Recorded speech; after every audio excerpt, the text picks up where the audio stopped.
어느 날 가톨릭의 사제 서품식을 보게 되었습니다. 사제 서품식이란 우리 장로교로 말하면 목사 안수식, 임직식과 같은 그런 의미가 있습니다.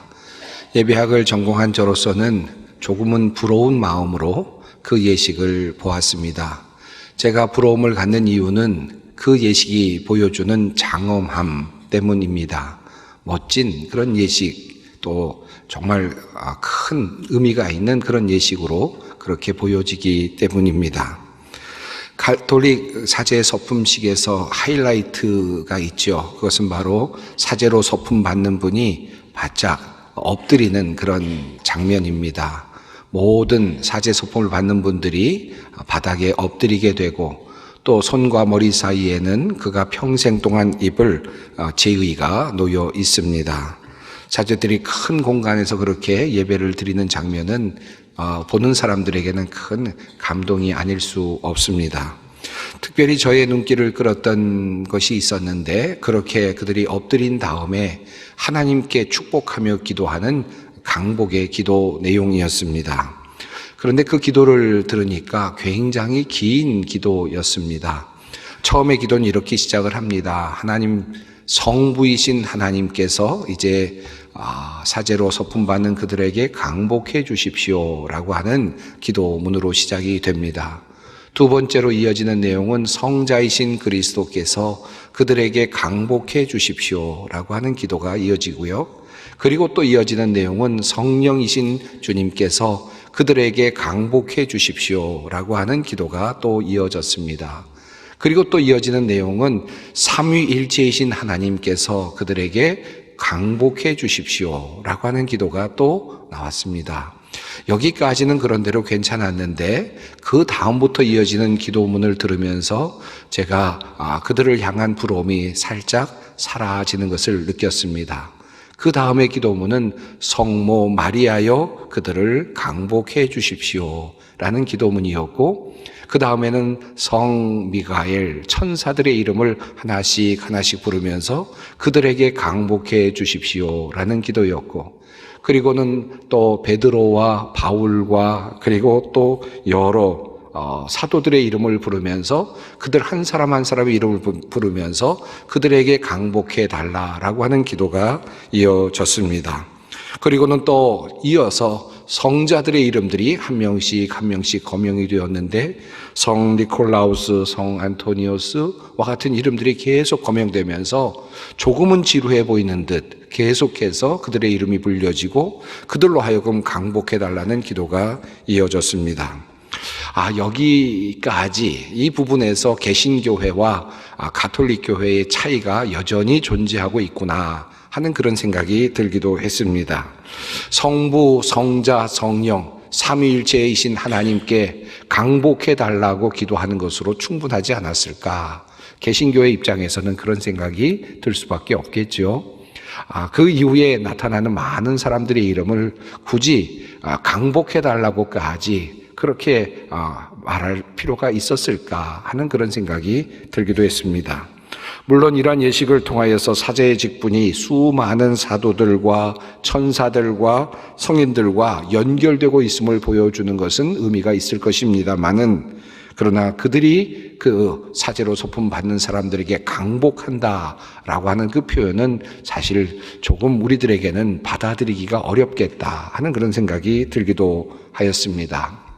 오늘은 종교개혁 주일입니다.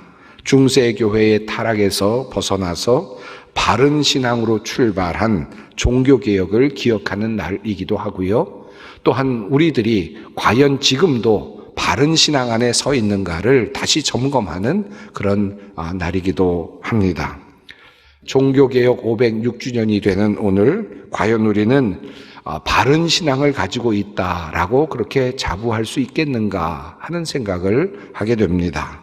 또 현재 가톨릭 교회를 향하여서 자신 있게 우리가 바른 길을 가고 있다라고 그렇게 말할 수 있겠는가 하는 그런 질문도 갖게 됩니다. 우리에게는 사실 이런 면에서 참으로 안타까움도 있고 두려움도 있는 것이 사실입니다. 오늘날의 개신교회가, 한국교회가 과거 중세교회와 많이 닮아 있다라고 하는 이야기를 종종 듣곤 합니다. 오늘 우리는 과연 바른 신앙에 서 있습니까? 만약 우리가 바로 잡아야 할 것이 있다면 그것은 무엇입니까? 교회적으로 또 나 개인적으로 우리는 무엇을 바로 잡아야만 하겠습니까? 많은 분들이 과거 중세 시대를 암흑의 시대라고 말하지요. 그리고 타락의 시대라고 그렇게 말을 합니다. 변질의 시대라고도 표현하기도 합니다. 사실 이것은 우리가 공식적으로 이렇게 많이 듣는 표현이기도 한데, 그러나 예배학자의 관점에서 본다면 중세는 어떤 면에서는 암흑기라고 말하기보다는 성장기 혹은 발전기라고 말할 수도 있을 듯합니다. 외형적으로 본다면 중세 시대는 화려한 시대라고 할 수 있을 것이고, 또 예배적으로나 여러 가지 면에서 왕성했던 시기라고 보여질 수도 있겠고, 또 발전하는 시기였다고도 말할 수 있을 것입니다. 다양한 행사에 교인들은 참여할 수가 있었을 것이고, 웅장한 예배당 언덕을 오를 때마다 경건심, 경외심을 느낄 수 있었을 것입니다. 경건한 교인들일수록 아마도 매번 미사에 함께 참여했을 것이고, 고행에도 또 순례에도 참여했을 것이고, 성전을 짓는 데도 헌신했을 것이며, 면죄부도 기꺼이 샀을 것입니다. 이러한 중세교회와는 달리 초대교회의 모습은 참으로 달랐습니다.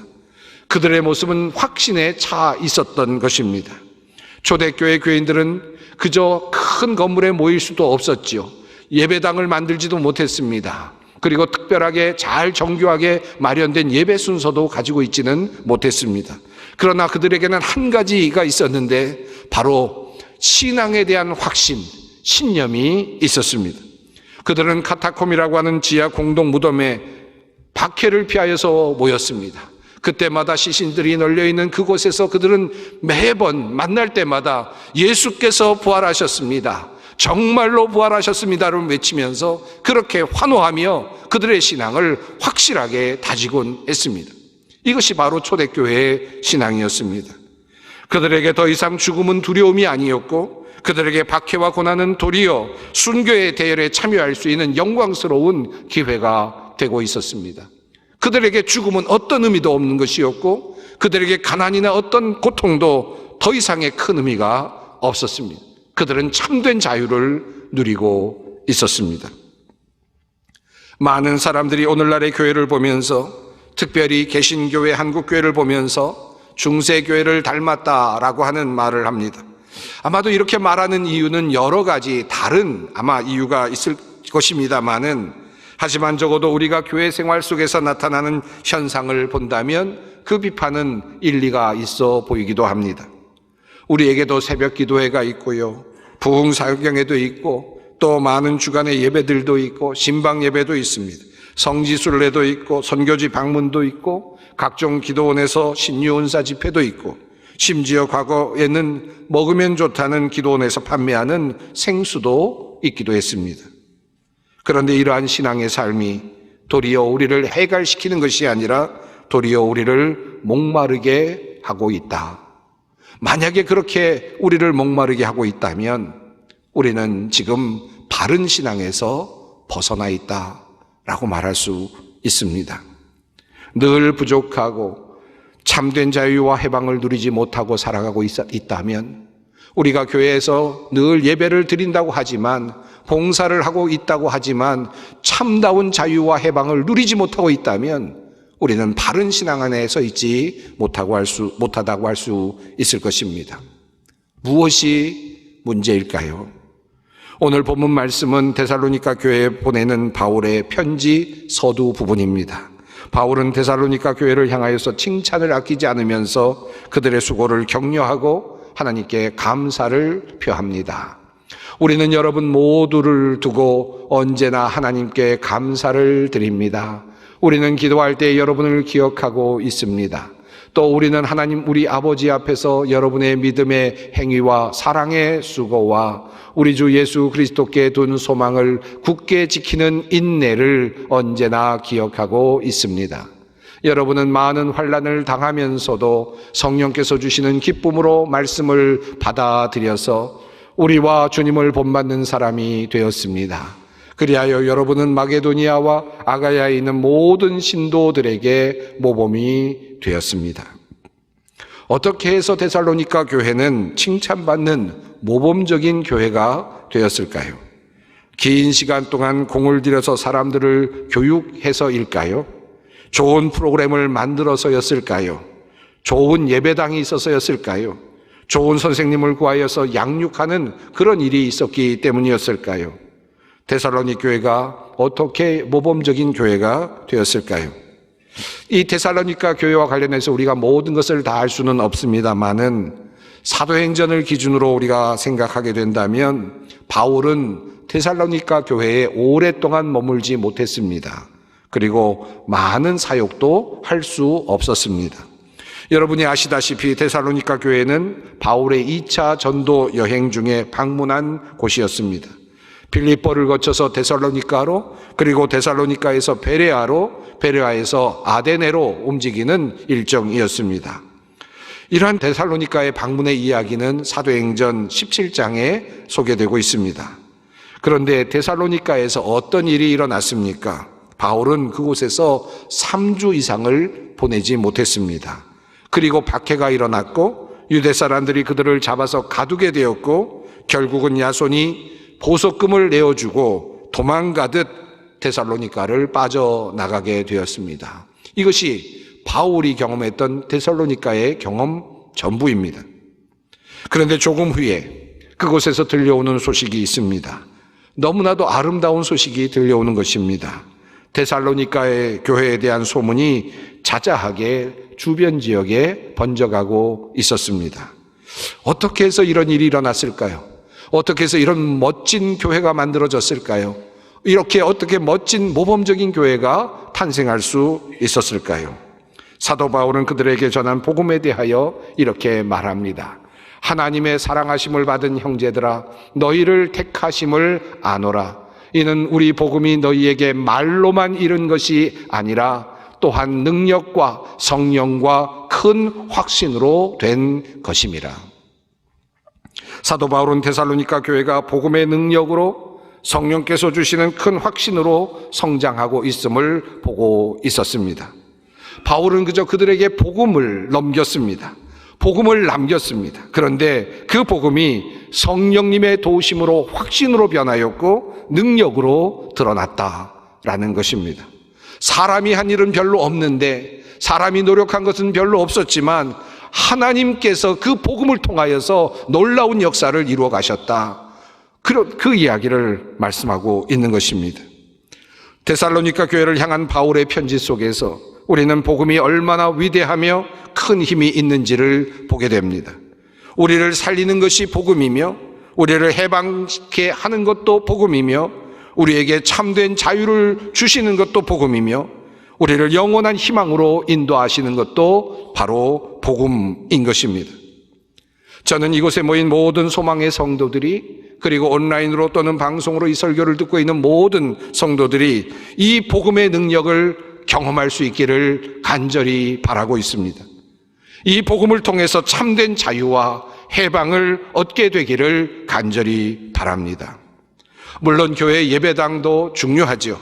또 여러 가지 교육적인 프로그램, 목회적인 프로그램도 매우 중요하지요.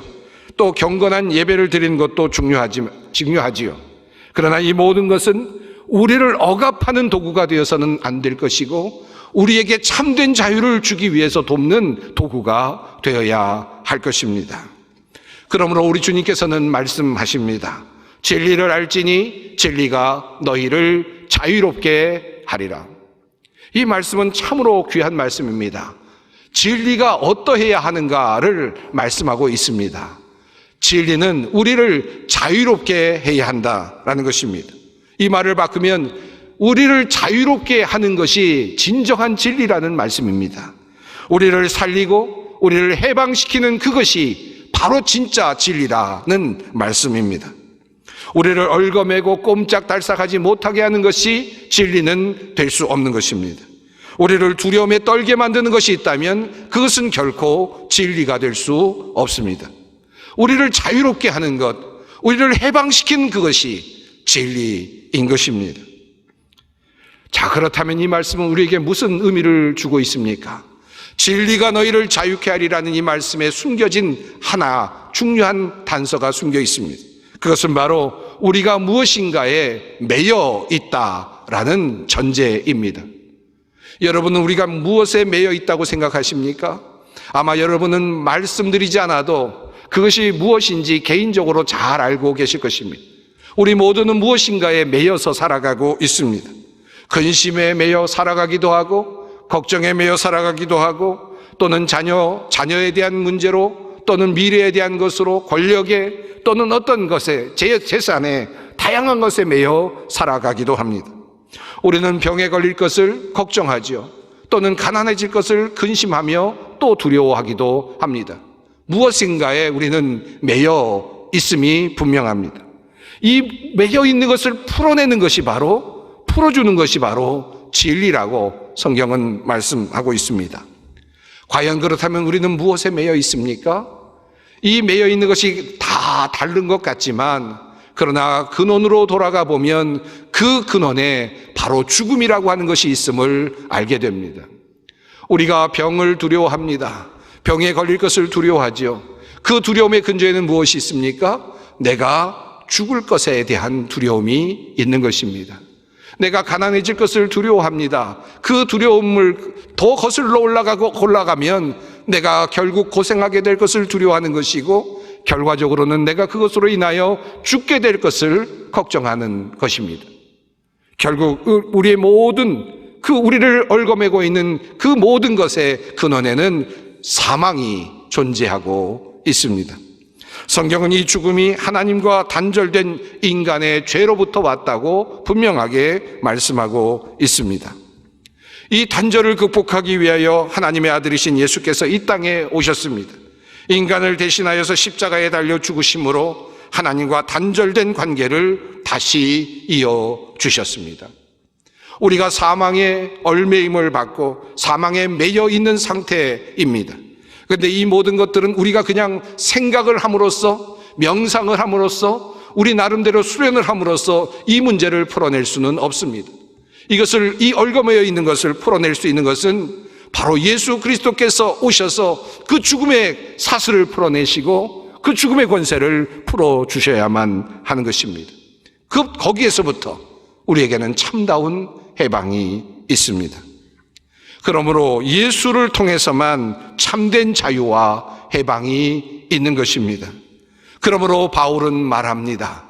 그러므로 이제 그리스도 예수 안에 있는 자에게 결코 정죄함이 없나니 이는 그리스도 예수 안에 있는 생명의 성령의 법이 죄와 사망의 법에서 너를 해방하였음이라. 참된 해방은 예수 그리스도 안에 놓여 있다는 말씀입니다. 이러한 하나님께서 하신 일을 사실로 받아들이고 나의 것으로 만드는 것이 믿음입니다. 그리고 이 믿음이 우리를 마침내 자유롭게 합니다. 성령께서 역사하시고 성령께서 우리에게 확신을 주실 것입니다. 이것이 바로 우리의 믿음이며 또 우리가 받고 있는 복음의 바로 실체입니다. 조금 슬픈 이야기를 제가 말씀드려야 되겠습니다. 여러분의 기도를 바라는 마음으로 말씀드립니다. 지난 주간 저희 집에는 슬픈 일이 있었습니다. 저의 사랑하는 장모님께서 하나님의 부름을 받으셨고 하나님의 나라로 올라가셨습니다. 부고를 내지 말라, 그리고 빈소도 차리지 말아라, 그리고 문상도 받지 말라라고 하는 유지가 있었기 때문에 여러분께 말씀드리지도 못했습니다. 사람들에게 애통하고 또 환송을 받는 것보다 하나님 품에 안기는 것이 훨씬 더 기쁘다라고 말씀하셨기에 여러분에게 알리지 못했습니다. 마지막 저희 장모님께서 세상을 떠나시던 바로 그날 마지막 거친 호흡을 하고 계셨을 때 저는 함께 있었습니다. 그리고 또 임종 기도를 드리고 또 마지막으로 격려의 말씀을 할 수 있었습니다. 제가 기도를 드리고 또 어머니께 말씀을 드리고 그 과정에서 숨을 거칠게 쉬셨는데 그때 그의 얼굴이 참으로 환히 밝아지는 것을 보았습니다. 마치 마지막 지점에서 마지막 피니시를 하는 것 같은, 정말 웃으면서 마지막을 달려가는 것 같은 그런 표정을 지어주셔서 얼마나 감사했는지 모릅니다. 그 다음날 아침 새벽 기도의 본문이 전제와 같이 부어지고 나의 떠날 시간이 가까웠도다. 선한 싸움을 다 싸우고 달려갈 길을 마쳤으니 나를 위하여 의의 면류관이 예비되었도다 라는 말씀을 저는 새벽 기도에서 읽으며 또 위로를 받을 수 있었습니다. 저는 복음의 능력이 여기에 있다고 생각합니다. 우리가 죽음 앞에서도 두려워하지 않는 자유, 이 해방, 이것이 바로 복음의 능력입니다. 이 복음의 능력은 내세에만 달려있는 것이 아니라 바로 오늘 우리에게도 함께하고 있는 능력입니다. 어려움 속에서도, 실패 속에서도, 좌절 속에서도, 병 중에서도, 힘든 삶의 여정 속에서도 그 모든 것에 연연하지 아니하고 나를 이미 구원하신 예수 그리스도, 그 자유, 그 해방, 이것을 누리며 살아가는 것. 예수께서 부활하셨다. 정말로 부활하셨다. 나의 모든 것들, 내 안에 있는 모든 염려와 그 모든 것들은 아무것도 아니다는 바로 이 확신과 자유함이 우리가 누리는 복음의 능력입니다. 사랑하는 성도 여러분, 이 복음의 능력이 다시 회복되어야 우리는 바른 종교개혁이 이루어지는 것이고 우리 삶에, 우리들의 신앙에 바른 신앙이 자리 잡게 될 것입니다. 마지막으로 바울의 고백을 읽어드립니다. 내가 복음을 부끄러워하지 아니하노니 이 복음은 모든 믿는 자에게 구원을 주시는 하나님의 능력이 됨이라. 먼저는 유대인에게요 그리고 헬라인에게로다. 복음에는 하나님의 의가 나타나서 믿음으로 믿음에 이르게 하나니 기록된 바 오직 의인은 믿음으로 말미암아 살리라 함과 같으니라.